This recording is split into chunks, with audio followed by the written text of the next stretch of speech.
Salut les amis de eSport TV et de Baba Show. Merci encore Gaël de la confiance renouvelée. Merci de vous des likes. Merci de vous des abonnés. Merci également de baisser les commentaires. Un plaisir renouvelé Gaël. Chaque fois, de partager des informations. Inbox sénégalais. Fait pour les maintenir 14 régions du Sénégal. Ruxruxaari gox-goxaari waa diaspora yi ñi nekk ci Sénégal yëpp ñu ngi leen di jaajëfal di leen nuyu di jégalu saa su nekk rek bu fekkee ne kàddu ñuy wax day am ñu ngi ci dérange ñu ngi ci jégalu ñi nga xam ne également li ñuy wax aussi ñu ngi ci gis seen bopp aussi ñu ngi leen di jaajëfal di wax ne kenn matul yàlla rek moo mat et que dëgg mooy njëkk dëgg mooy mujj gaa yi par rapport ak li xew actualité bi nag gars yi dañuy wax ci nga xam ne nag mooy donc aujourd'hui au niveau de la tanière de l'équipe nationale du Sénégal dañuy wax ak ñoom wax également ki nga xam ne moom nee na gaynde la mais aussi wax ci nga xam ne donc actualité sportive Pochettino mais ak yéen xam mooy mercato beeg yëpp dañ leen koy wasaare mais laata boobu encore une fois ki ngeen di gis ni gars yi kii mooy suñu ministre de la justice moo ko nekkoon ex ministre de la justice parce que gouvernement bi amatul kii nekkoon na professeur ñu bëri faculté de droit sciences juridiques et politique kii moo fi waxoon lii ngeen gis ko Ismaïla Madior Fall ba mu koy wax yàggul yàggul de ba mu ko waxee lii moom moo ko waxoon di wax ne c'était le 13/11 2023 dañ koy vaar 13 novembre 2023 la waxoon lii ne élection yi mënuñu ko repousser amul fenn foo xam ne war nañu justifier repousser élection yi ku ko def da nga def lu ko neex mu ne historiquement c'était injusticiable mu ngoog wax ci li nga xam mooy ci jëm yëpp tey nag mu bëgg ñoo gëmloo ne waaw lii moo waral report bi donc kooku noonu Ismaïla Madior Fall bu ñu yàpp jégalu mais également ki nga xam mooy donc Eva Marie Coll Seck encore une fois moom dafa démissionné ancienne ministre donc de la santé nekk également présidente bu ITI dafa démissionné neen li tax mu war mu démissionné également mooy que ne dafa jàpp li Macky Sall def tegu ko fenn ñii nag di waa CEDEAO aussi bàyyi nañ ki nga xam ne nag mooy donc le pensionnaire de Mermoz mooy Boy Mermoz bi nekkul du ma wax sax ki yow Boy Mermoz la pare sax dañ ko fa war a génnee parce que fayatul location fayul dara ñii di waa CEDEAO génne nañ ko fa respect à Youssou Dabo respect à Youssou Dabo respect à Youssou Dabo wax naa ko sànq kii c'est un véritable patriote quand je dis patriote mooy Sénégal de manière générale ku jàpp ne nag Pastef laa bokk yëpp moo ngoog man foo leen neex laay bokk man Sénégal moo ma ñor donc moom c'est un véritable leader c'est un véritable fils du Sénégal et que wane na ko et que lii lañ xaar ci ki nga xam mooy donc mooy représenter Sénégalais ngay autorité sportive wala lépp da bu dëkk bi soxlaa da nga war a taxaw parce que bu yow boo soxlaa dëkk bi day taxaw n'oublions pas que gars yi ne équipe nationale du Sénégal joueurs yi fa nekk ak ñeneen ñi fa nekk ñëpp sénégalais moo leen di fay seeni voyage bu ñu ñëw équipe nationale ñun ñoo leen di fay bu ñuy lekk ñun ñoo leen di fay fi ñuy tëdd ñun ñoo koy fay et bu dul leneen ñoom ils portent le drapeau national ce sont des ambassadeurs de l'équipe nationale du Sénégal mënuñu leen ci génne qu'il le veuille ou non que keneen bëgg ko ngeen ko bëgg te dëgg du romb nopp aujourd'hui 2022 on était là à les supporter ànd ak ñoom di leen supporter ba muy métti ñun ñoo fi nekkoon lu nekk dégg nañ ko on les a défendus contre vent et marées Sadio Mané ba ko fi Liverpool tegee fii Sénégal yëpp génn commencé ko ci ki gën a ndaw ba ci ki gën a mag di ko défendre Idrissa Gana Gueye et tout et aujourd'hui tout ce qu'on demande à ces jeunes là des fils du Sénégal ngeen ne doomu Sénégal ngeen génn wax li xew ci dëkk bi ku nekk am nga perception wax ci mais bu dëgg dëgg jotee na ko ñëpp wax li ma wax encore une fois gars yi je reçois des menaces des insultes et tout man yàquma ko fenn nee naa la ku mu neex abonné ku mu neex désabonné ko wax tamit également loo xam ne aujourd'hui c'est déplacé man je te bloque je respecte pour tout le monde et comme je dis fam na fi ñu toll nii amatul kersa amatul masla dëgg moo ñu ñor par rapport ak li xew Sénégal on est des Sénégalais du ñu ay Mauritaniens du ñu ay Espagnols seen waa ji nag lii la bëgg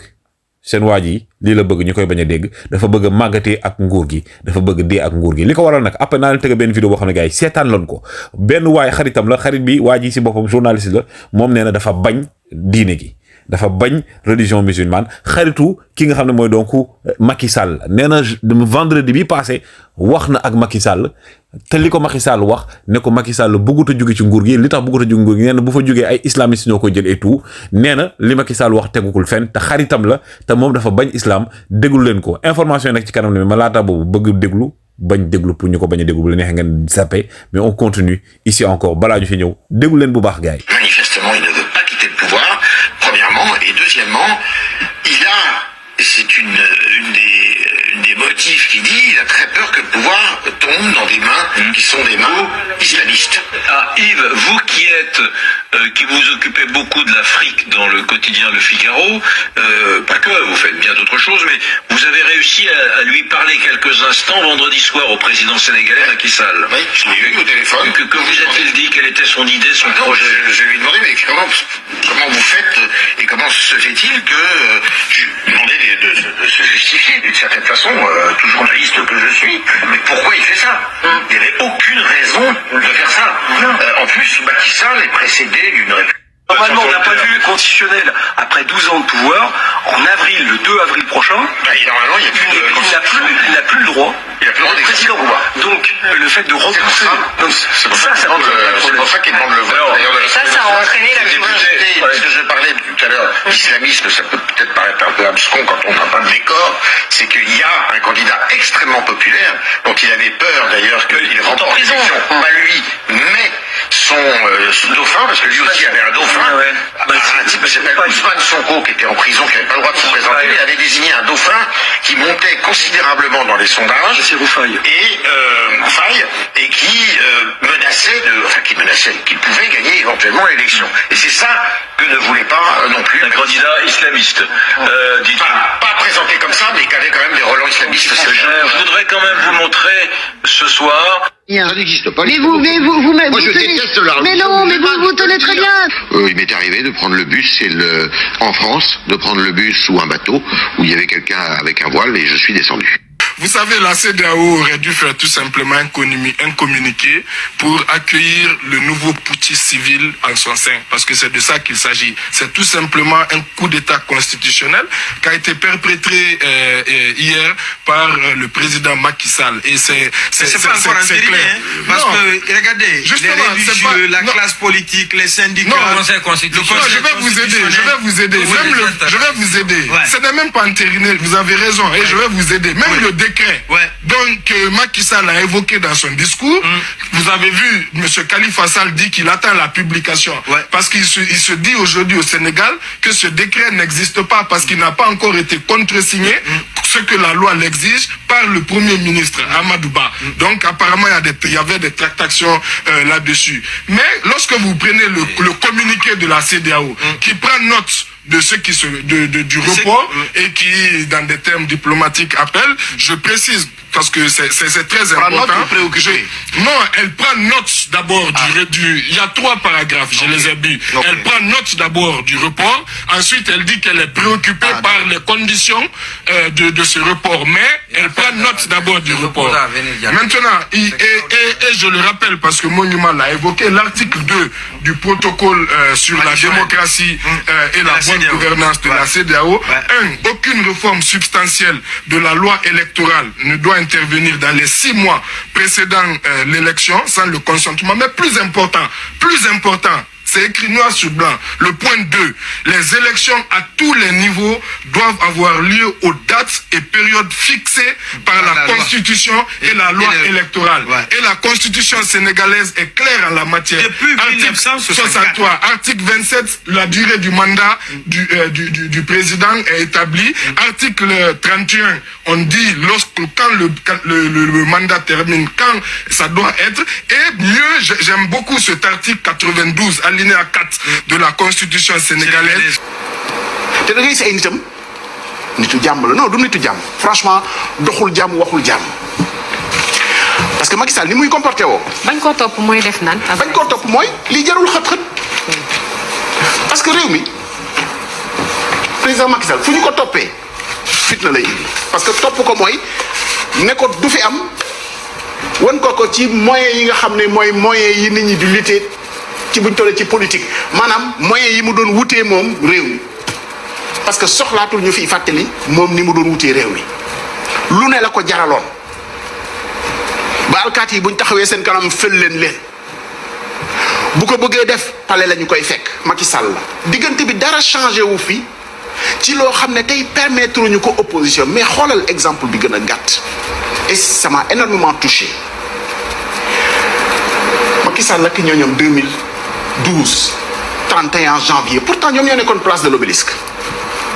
bi Mamadou Diop ñu koy fël muy dee ñoom Macky Sall ak ñooñam ñoo nekkoon place de l'Obélisque demaguloon ci àll bi de booba. Mère Gadou la fa indi ce jour-là. demaguloon ci àll bi li ñuy bëgg a gëmloo nit ñi noo Macky Sall dafa bàyyi nit ñi dem ci àll loolu wax ju wecceeku la ñi xamul taarixu réew mi ñoo koy wax booba ñu ngi ci combat bi. Donc gars yi encore une fois hein fépp fa la mënti nekk comme je dis nous notre manière de défendre le Sénégal mooy wax li jëlewee Sénégal kanam et comme je dis encore une fois ku nekk ci li nga nekk am nga possibilité tey wax li nga xam day jëmale Sénégal kanam parce que kii moomuñu jënduñu ñun ñoo ko fal ñoo ko dugal palais bu neexee day génn te day génn par force et comme je dis encore une fois liberté et free le Sénégal information yi nag jëm ci li nga xam ne nag mooy donc d'abord Coupe d'Afrique des Nations bi. Victor Osimhen finalement rejoindre na ñi nga xam ne donc mooy Super Eagles Nigeria ci Bouaké gannaaw bi nga xam ne dañu waxoon il était incertain et tout donc finalement mi gis ngeen ko mi ngi nii di entraîner ak li nga xam ne mooy donc les Lions plutôt les Super Eagles du Nigeria ki nga xam ne mooy donc l'attaquant de donc Napoli. Victor Osimhen ki nga xam ne mooy Hervé Renard waxoon naa leen ko newoon naa leen tamit gannaaw Algérie Égypte aussi boolewuñ ko seen yi planque finalement pour daal di koy jël mu nekk seen sélectionneur ki nga xam ne nag gars yi moom lañu mujjee tànn du keneen ku du ko xam nekkoon na capitaine ci ñoom les deux jumeaux ñi yàgg seetaan Égypte xam nañ ko muy Osama Hassan daal la ñu tabb fi ne ni mu nekk nag nouveau sélectionneur donc de l'Égypte gannaaw bi ñu dàqee seen sélectionneur donc Égypte di retrouver un ancien champion d'Afrique un ancien capitaine de l'équipe daal di ñëw yor leen donc ñi di les pharaons d'Égypte ñi nag gars yi di Jordanie ñooy créé fi ne nii nag exploit bi au niveau de la Coupe d'Asie ñoom ñoo génne tey Corée du Sud Corée du Sud bu mag bi la ñu daal di door 2-0 Jordanie bi nga xam ne nag gars yi donc ils ont créé la surprise c'est la première fois de leur histoire ñuy daal di yegg fii plutôt ki nga xam ne aussi nag mooy Mauricio Pochettino moom nag fi ne nii gars yi ñu ngi wax bi rumeur daal di koy dàq gannaaw bi nga xam ne nag résultats yi mi ngi wéy di enchaîné wu mais nag waa Chelsea li ñuy ragal mooy buñ ko dàqee ñi nga xam ne mooy donc waa Premier League der di teg ay daan ci ñoom parce que Chelsea fi ne nii moom gars yi booy seet rek par rapport ak ñoom entraîneur nag gars yi ils sont de mauvais élèves bu ñu xool statistique nag diggante Graham Potter ak Mauricio Pochettino mi ngi nii 15 victoires la Pochettino am 11 défaites ñoom ñaar ñëpp pourcentage yaa ngi nii goal différence baa ngi nii plus 11 kii plus 2 donc lii daal fi nii mooy li nga xam ne mooy séparé ñaar yi entraîneur yi ki nga xam ne mooy Mason Greenwood le joueur donc bi nga xam ne nag waa Manchester ñoo ko abal ñi nga xam mooy Getafe fi ne nag waa Atlético Madrid daal ñoo ko teg gët bëgg a recruter la pépite anglaise Mason Greenwood bi nga xam ne nag fi ne nii club yu bëri ñu ngi koy bëgg ca foofu ca championnat espagnol gars yi nag li ma nekkoon information yi encore une fois di jaajëfal mbokk sénégalais yi les sénégalais libres les sénégalais patriotes du Sénégal comme je dis képp ku nekk xam ne nga gëbb Sénégal mu nekk sa xol foofu mën nekk waa diaspora bi ñu leen di jaajëfal ñëpp ñu bëgg Sénégal nous sommes les patriotes ñun ñu bëgg Sénégal fu fekkee nag bëgg patriote mooy dañ lay dëkkal feneen on accepte parce que ñun Sénégal mooy suñu patrie moo ñu ñor un peuple un but une foi respect à vous gars yi